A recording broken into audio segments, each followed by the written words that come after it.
बोले वृंदावन बिहारी लाल की जय। जितम जितम ते जित यज्ञ भावन त्रयीं तनुं स्वाम परिधुन्वते नमः। यद्रोम गर्तेषु निलिल्युरध्वरास् तस्मै नमः कारणसूकरायते।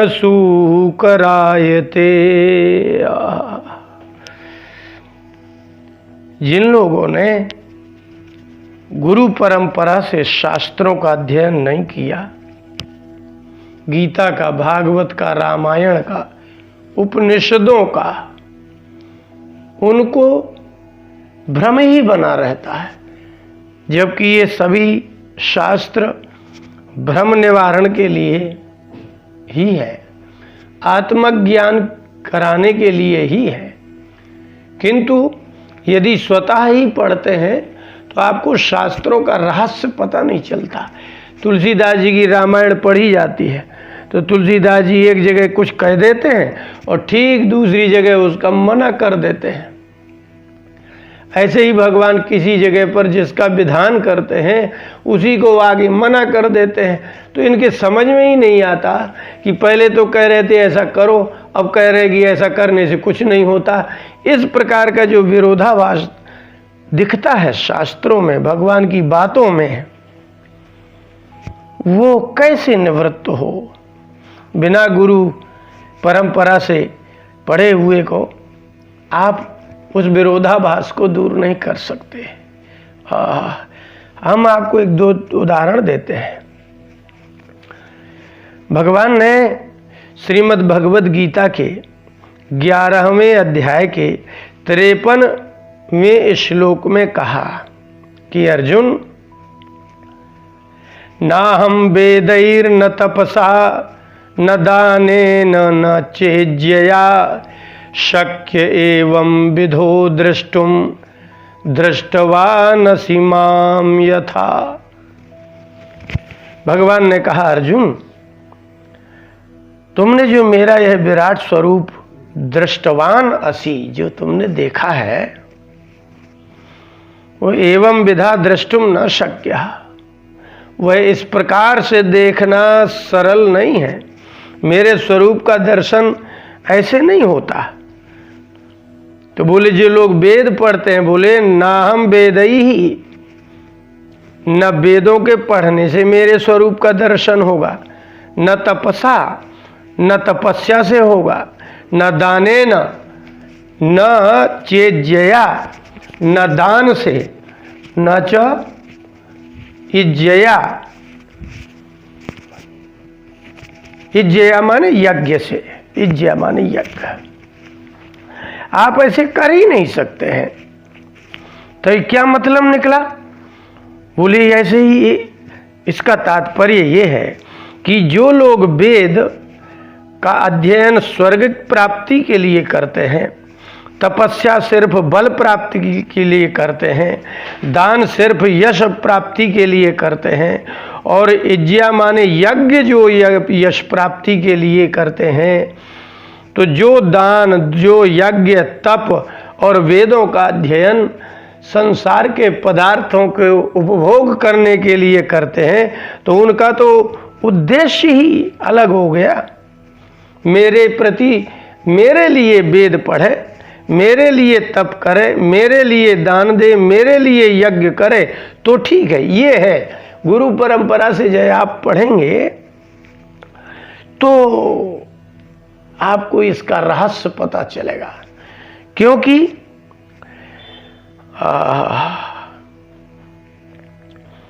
कितनी विलक्षण बात है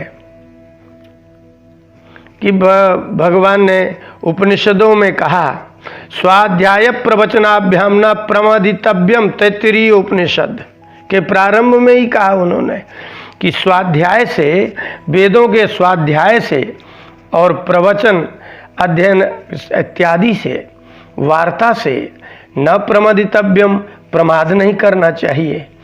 लेकिन स्वाध्याय और प्रवचन से आत्मज्ञान हो जाएगा तो कठोपनिषद की दूसरी बल्ली के 22वें मंत्र में कहा, नायमात्मा प्रवचनेन लभ्यो न मेधया न बहुना श्रुतेन। यह आत्मा का ज्ञान मात्र प्रवचन से न लभ्य, आत्मज्ञान मात्र बोलने से नहीं होगा, अर्थात आचरण से होगा। न मेधया, बहुत बुद्धि बहुत तर्क करने से भी आत्मज्ञान का संबंध नहीं है। न बहुना श्रुतेन, श्रुत माने वेद अध्ययन से। तो जब आपको ये कहा जाता है ना कि स्वाध्याय प्रवचनाभ्याम न प्रमादितव्यम, ये विधान हो गया कि स्वाध्याय से और प्रवचन से आप प्रमाद ना करें, स्वाध्याय करें, वेद पढ़ें, अपनी अपनी शाखाओं का ज्ञान करें, गुरु परंपरा से पढ़ें, ये विधि है।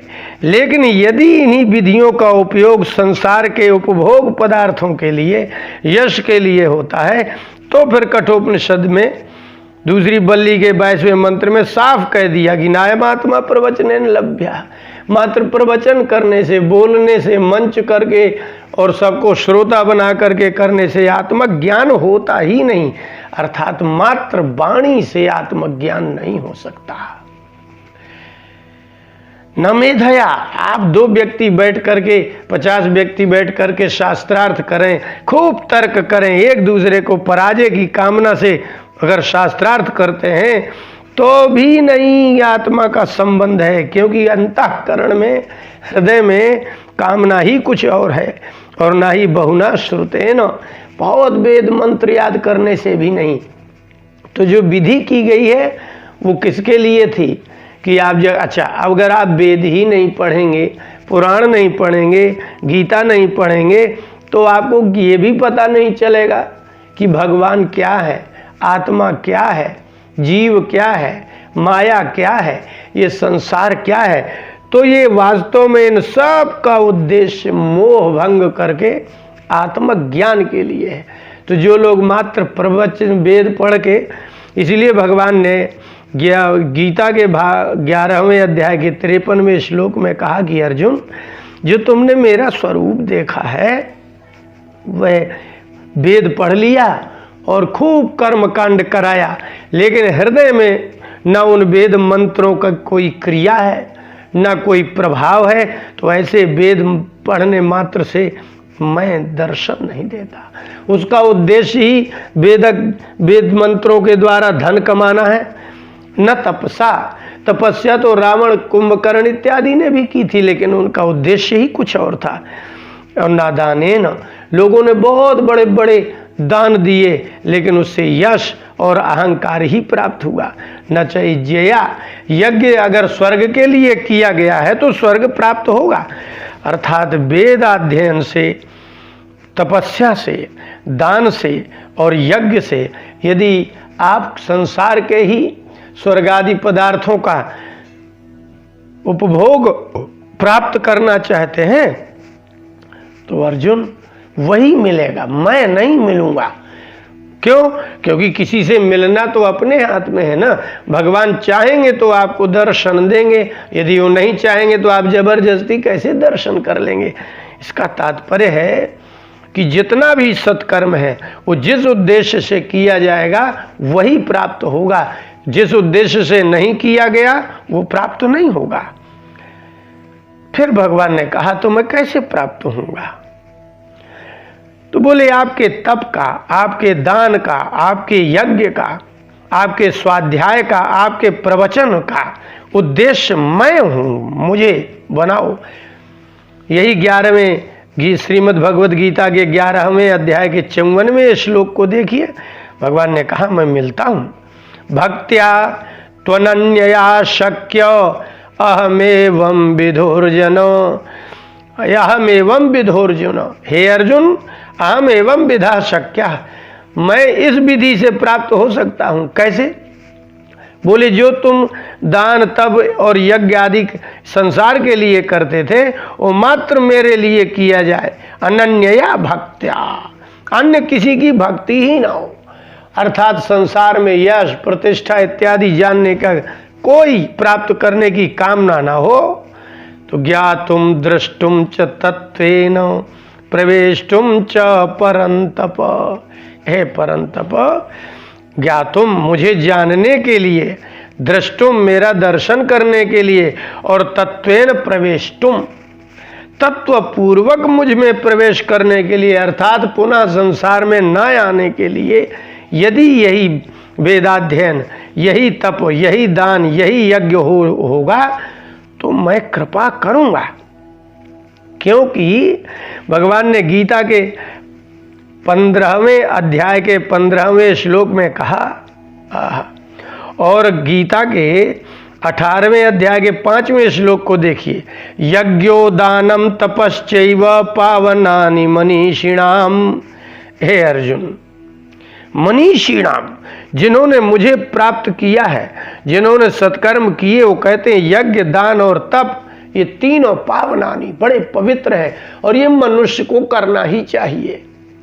लेकिन उन्होंने 11वें अध्याय में कहा कि यदि इसी यज्ञ, दान, तप का उद्देश्य संसार के उपभोग पदार्थों को प्राप्त करने के लिए होगा तो मेरा दर्शन नहीं होगा।